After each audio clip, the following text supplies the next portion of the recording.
What's up, everybody? Another episode here at Cart Smart TV. So you're gonna see a cart that we have previously been working on, and when we finally finished it up, we ran across another small issue.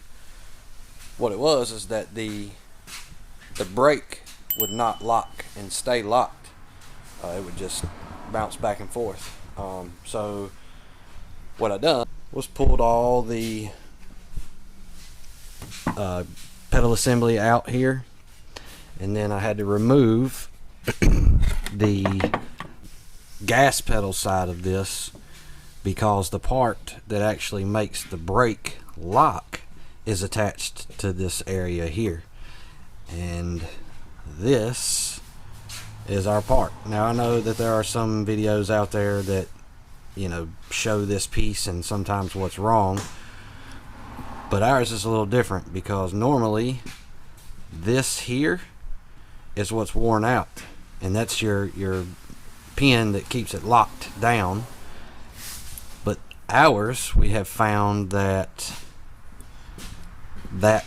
piece right there, you see that gap between this and this here, that's not good.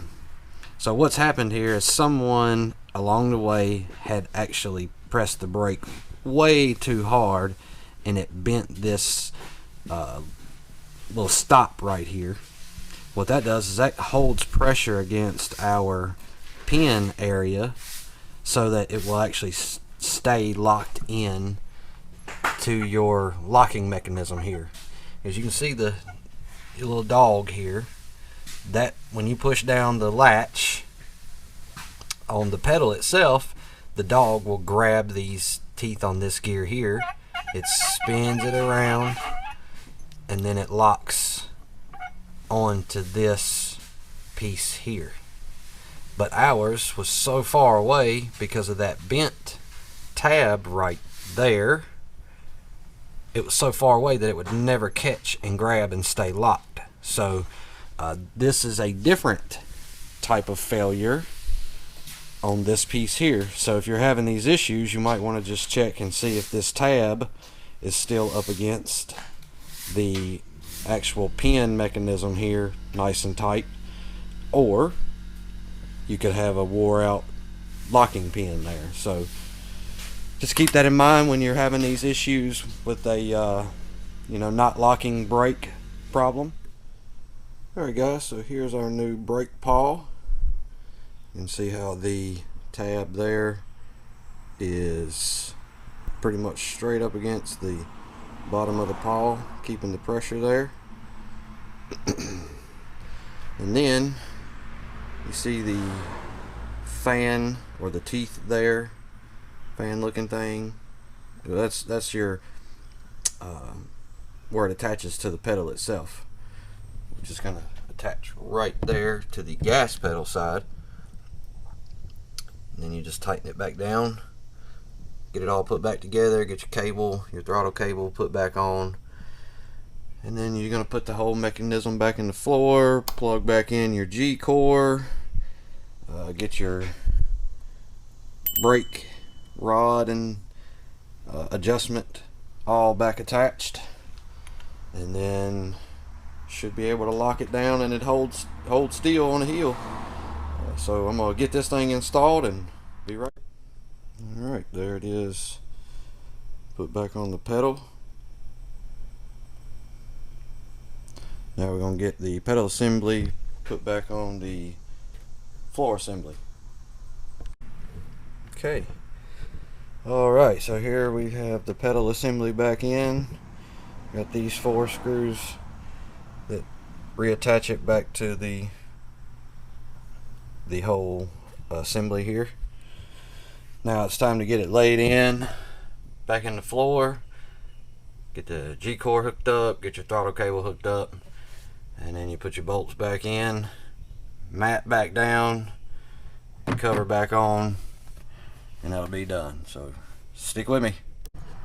Alright, so at the top of the pawl there is the throttle cable attachment. It just slips over a little knob, And then you just plug back in your G-core there, and then you'll put your pedal cover on. Just slips into place.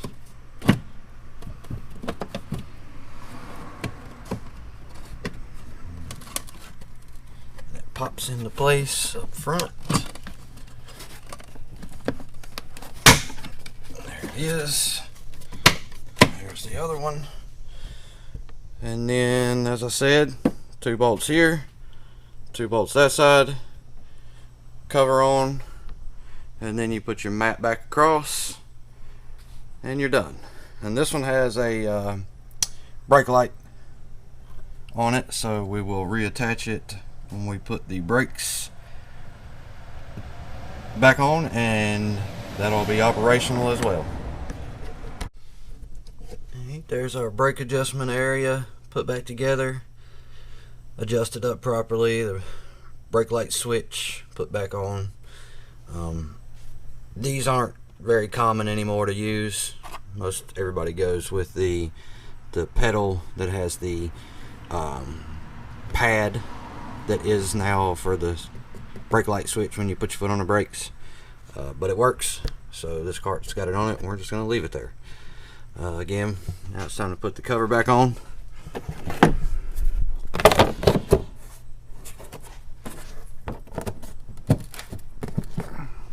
Just that simple. And get all my tools cleaned up here. Throw my mat back in. And then that's going to do it. Alright guys, there it is, all back together. Push this pedal down, see what happens. And there she is, locked up. There it is. Alright guys, so you know, there could be a couple different things wrong with that pawl if you have this issue. That it could be the tab there that's bent. Y'all can see how badly that one's bent backwards away from the locking pin area of the pawl, or that pin right there itself could be absolutely wore out so much that it won't grab at all. So keep that in mind when you're working on this particular area of your golf cart. And again, we hope that this helps some of you guys out, maybe figure out why it won't stay locked down. And you know, if you have any questions about this particular setup, and this is for the gas model, the electric model is a little bit different, but we also have done that too. So if you got any questions, shoot us a comment, give us a call. We'll try to help you guys out. Hit that subscribe button, share these videos, like them videos, hit that notification bell, guys. We appreciate you. Appreciate all you subscribers. God bless you.